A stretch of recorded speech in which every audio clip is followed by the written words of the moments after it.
کیا نو منتخب امریکی صدر امریکہ کے لیے منحوس ثابت ہو رہے ہیں؟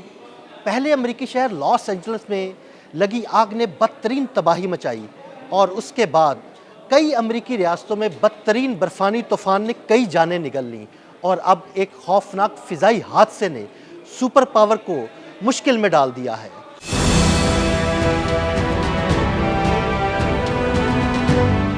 واشنگٹن ایئرپورٹ کے قریب مسافر طیارہ اور فوجی ہیلی کاپٹر آپس میں ٹکرا گئے۔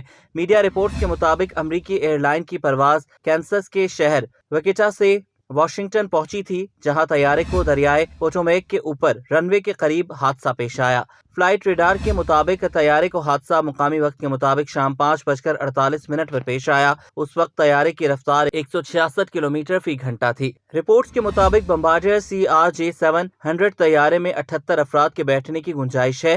فوجی ہیلی کاپٹر سے فضا میں تصادم کے بعد مسافر طیارہ 2 حصوں میں ٹوٹ کر دریائے پوٹومیک میں گر گیا، جبکہ بلیک ہاک ہیلی کاپٹر بھی دریا میں ہی گرا۔ حادثے کے بعد دریا پوٹومیک میں غوطہ خوروں کو تعینات کر دیا گیا۔ امریکی حکام کا بتانا ہے کہ حادثے کا شکار ہونے والے طیارے میں 64 افراد سوار تھے۔ حادثے کی اطلاع ملتے ہی امدادی کارروائیاں شروع کی گئیں اور اب تک 18 لاشوں کو دریا سے نکال لیا گیا ہے اور مزید کی تلاش جاری ہے۔ امریکی فوجی حکام کے مطابق ٹکرانے والے فوجی ہیلی کاپٹر میں 3 اہلکار سوار تھے۔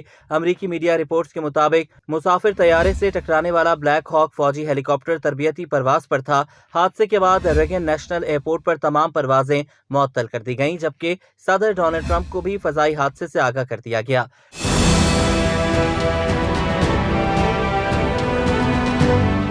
ٹرمپ نے اپنے بیان میں کہا کہ فضائی حادثے سے متعلق پوری طرح سے آگاہ کیا گیا۔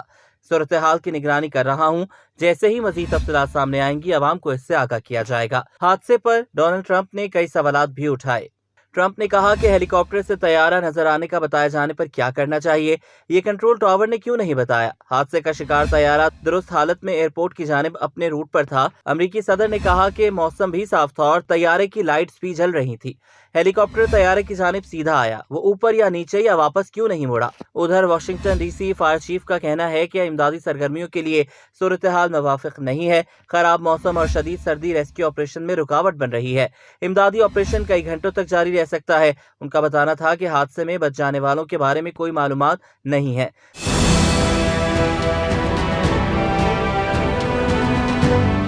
میئر واشنگٹن DC کا بتانا تھا کہ میئر کے دریائے پوٹومیک کو بھی کشتی سروس کے لیے بند کر دیا گیا ہے۔ DC فائر اور EMS کے چیف جان ڈونیلی کا کہنا ہے کہ امدادی کارکنوں کی پہلی ترجیح طیارے حادثے میں زندہ بچ جانے والے کی تلاش ہے۔ طیارہ حادثے میں زندہ بچ جانے والوں کی تلاش ہے، لیکن یہ واضح نہیں ہے کہ کوئی زندہ بچا ہے یا نہیں۔ ڈونیلی کا کہنا ہے کہ جہاں امدادی کارکنوں کی پہلی ترجیح زندہ بچ جانے والوں کی تلاش ہے، وہیں وہ حادثے کے ثبوت محفوظ رکھنے میں نیشنل ٹرانسپورٹیشن سیفٹی بورڈ کی مدد بھی کر رہے ہیں۔